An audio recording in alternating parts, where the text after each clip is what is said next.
Okay, let's look at structured question 4. Right, so the first one is the role of water. Right, so this one we have kind of gone through, right, in our table of differences, the role of water. Okay, so it is used in photolysis in the reaction center of PS2 to release the electrons and protons from the water. Of course, we have oxygen released as a byproduct as well. Right, then the electrons are important because they replace those that have been donated from the chlorophyll A molecules in the reaction center to the ETC, so that the chlorophyll A molecules can regain the electrons to be excited again for photoactivation to continue, so that there can be more excited electrons to be passed to the ETC. Right, and the protons, of course, replace those that have been taken up by the NADP. Right, so there can be that supply of protons to be pumped into the dihydroxide space, right, to set up the proton gradient and the proton motive force. Okay, yeah, so pretty simple this one. Move on to part B. Right, so part B, let's understand the case study, the experiment first. Yeah, so we have 2 groups of plants grown under different illumination, right? One high, one low. So they are grown in different light intensities. Then the question says, when fully grown, right, then they are used to find the effect of increasing light intensity. Okay, what does it mean, right? If you imagine it a bit, right? So the seeds are planted in soil for the plants to grow under different light intensity or illumination, right? One low, one high. So the plants grow until they are fully grown. Okay, so once they are fully grown, of course they would look different, right? Because they have been grown under different, conditions. Okay, and they would have been adapted to different conditions as well.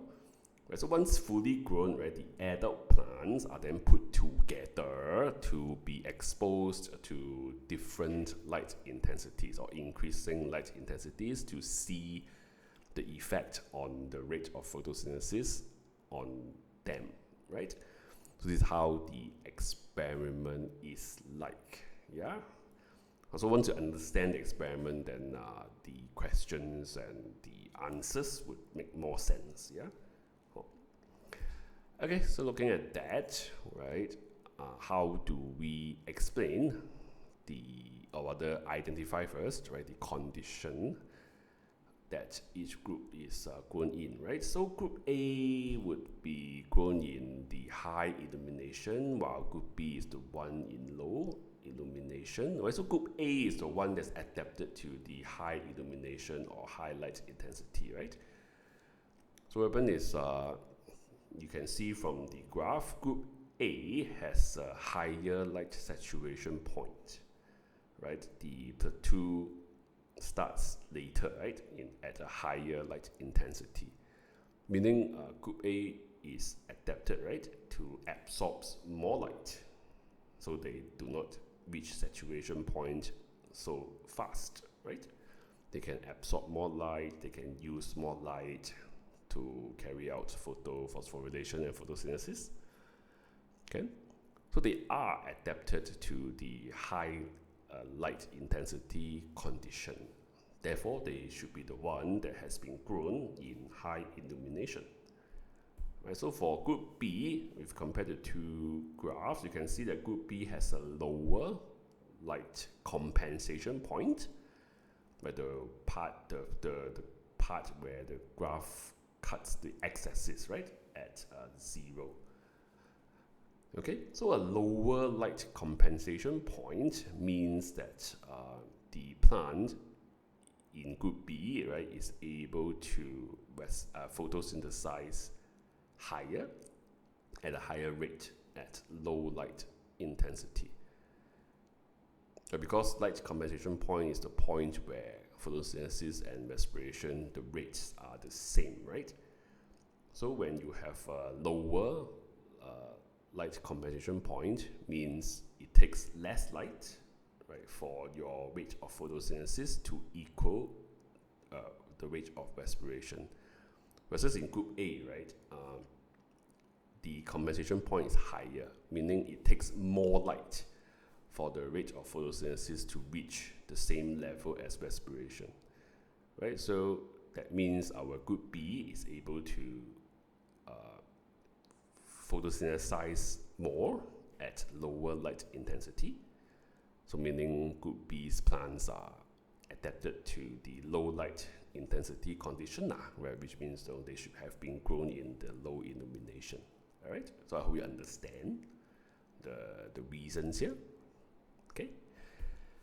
Okay, then for part C, another experiment. Here we have group C and D under different light intensities, right? And then the effect of temperature on the rate of photosynthesis is investigated, right? So the experiment should be like that.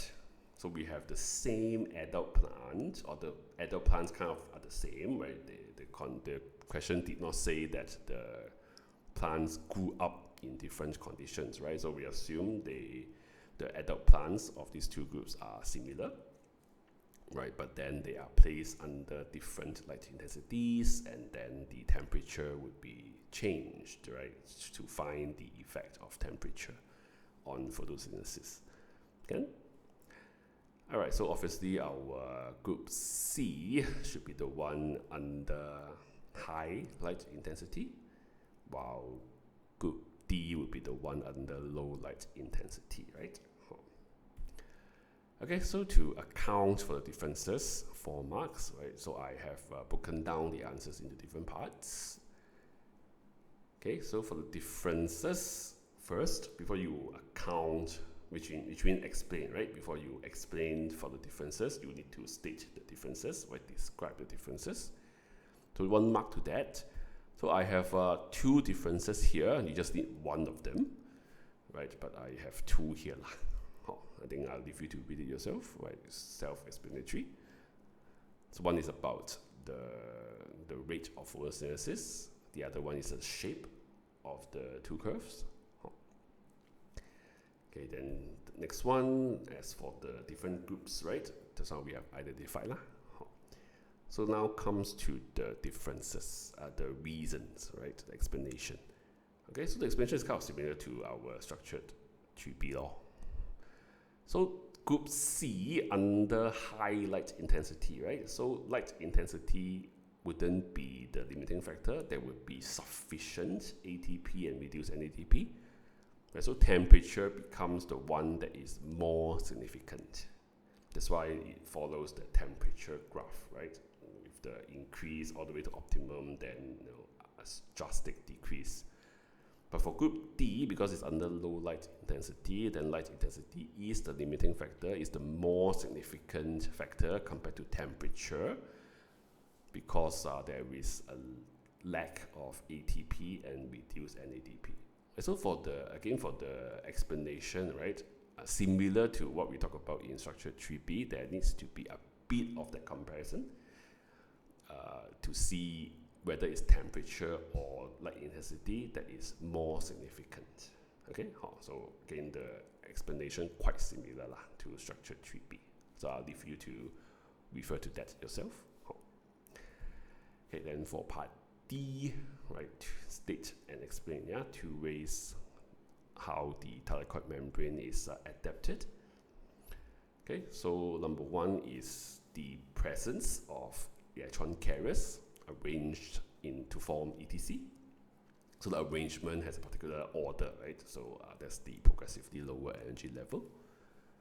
Right, so the presence of these electron carriers forming ETC obviously allows for the transfer of electrons, which then allow for the pumping of H+ into the thylakoid space to set up the proton gradient and the proton motive force.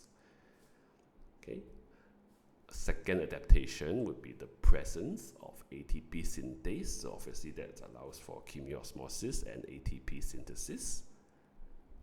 Another adaptation would be impermeability to H+, which allows the build up, right, of the high concentration of H+ in the thylakoid space.